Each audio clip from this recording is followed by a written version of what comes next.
जय श्री कृष्णा दोस्तों, मेरे चैनल पे आप सभी लोगों का स्वागत है। आज बात करेंगे कि जरासंध कौन था और वो इतना शक्तिशाली योद्धा कैसे था। वह ऐसा योद्धा था जिससे श्री कृष्ण भी महाभारत के युद्ध में जब सामना उससे होता था तो पीछे हट जाते थे। ऐसा क्या था उस योद्धा में कि श्री कृष्ण भी पीछे हट जाते थे? तो जानने के लिए मेरे वीडियो के अंत तक बने रहिए। आइए शुरू करते हैं।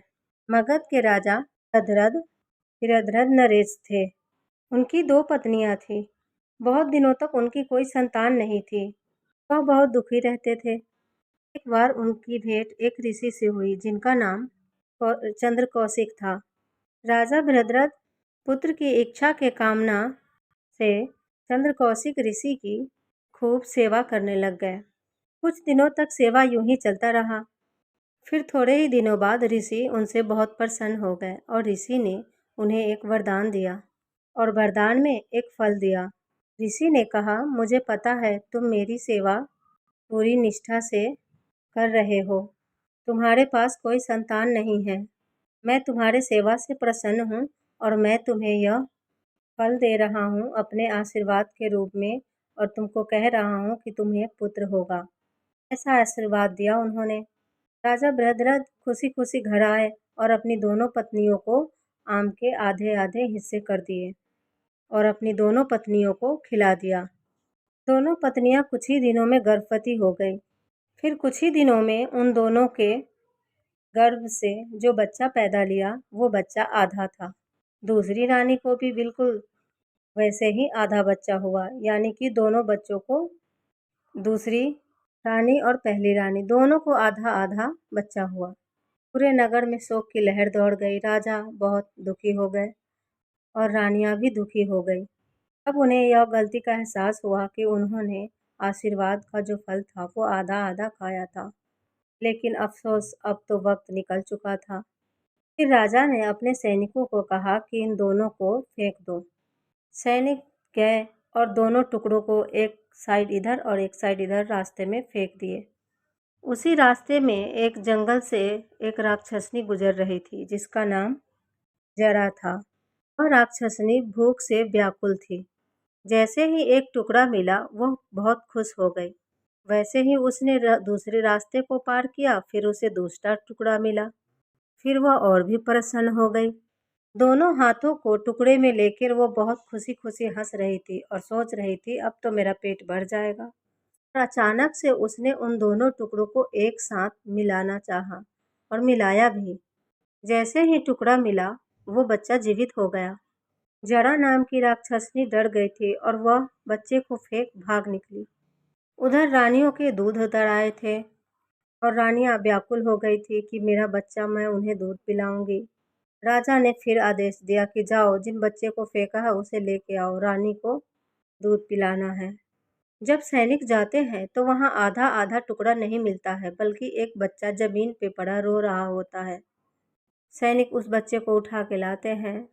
राजा को यह बात पता चलती है। राजा समझ जाते हैं। उसे जरा नाम की राक्षसनी ने जोड़ा था, इसलिए राजा ने उनका नाम जरासंध रख दिया था। जरासंध इतना शक्तिशाली था कि स्वयं श्री कृष्ण भी महाभारत में जब उनसे सामना होता था तो पीछे हट जाते थे। माना जाता है कि जरासंध को एक ऐसा वरदान था कि उसे कोई अस्त्र शस्त्र नहीं मार सकता, चाहे उसके कितने भी टुकड़े कर दो वो नहीं मरेगा। 17 दिन के युद्ध चले, उसमें सब मारे गए। अब बारी थी जरासंध की। जरासंध से युद्ध करने के लिए भीम को तैयार किया गया। भीम से लड़ाई में कितने बार भीम ने उसके टुकड़े कर दिए, 2 टांगों को एक इधर और एक इधर फाड़ के फेंक दिया, लेकिन जरासंध फिर भी जीवित हो गया। यह रहस्य भगवान श्री कृष्ण को पता था। भीम से युद्ध करते हुए जरासंध को 28 दिन बीत चुके थे। फिर श्री कृष्ण ने जरासंध को मारने की एक तरकीब बताई और जब भीम लड़ रहे थे तो भीम लड़ते लड़ते इतने थक चुके थे कि मानो जरासंध अब उन्हें मार ही डालेगा। फिर भीम की नज़र श्री कृष्ण की तरफ गई। श्री कृष्ण ने इशारा किया और जमीन से एक लकड़ी उठाई और उस लकड़ी को 2 हिस्सों में तोड़ा। 2 हिस्सों में तोड़ने के बाद दोनों हाथों में लकड़ियां थीं। बाएं तरफ वाली लकड़ियां दाएं तरफ फेंकी गई और दाएं तरफ वाली लकड़ियां बाएं तरफ फेंकी गई। भीम समझ गया। भीम ने बिल्कुल वैसा ही किया। भीम ने एक पैर पे जरासंध के पैर रखे और एक हाथों से उसका पैर दूसरी हाथों से पकड़ा और पैर को उखाड़ दिया, यानी 2 हिस्सों में कर दिया। जैसा कि श्री कृष्ण ने इशारों इशारों में बताया था, भीम ने बिल्कुल वैसा ही किया। बाएं तरफ वाला टुकड़ा दाएं तरफ फेंका और दाएं तरफ वाला टुकड़ा बाएं तरफ फेंका। इस बार जरासंध की मृत्यु हो चुकी थी। इस बार वह जीवित नहीं था। तो इस तरह जरासंध का समाप्त हुआ। जरासंध के रहते हुए ये महाभारत पूरा नहीं हो पाता। जरासंध श्री कृष्ण के दुश्मन थे और वह दुश्मनी क्यों थी? वह दुश्मनी इसलिए थी कि कंस का ससुर जरासंध था। जरासंध के पुत्री से कंस का विवाह हुआ था। कंस के मरने के बाद जरासंध कृष्ण का दुश्मन बन चुके थे। महाभारत का युद्ध होने से वह इसलिए प्रसन्न था कि उसे श्री कृष्ण से सामना करने का मौका मिलेगा। उसे सीधे सीधे सामने से कोई नहीं मार सकता, यह जरासंध को पता था। लेकिन नियति अपना रास्ता ढूंढ ही लेती है।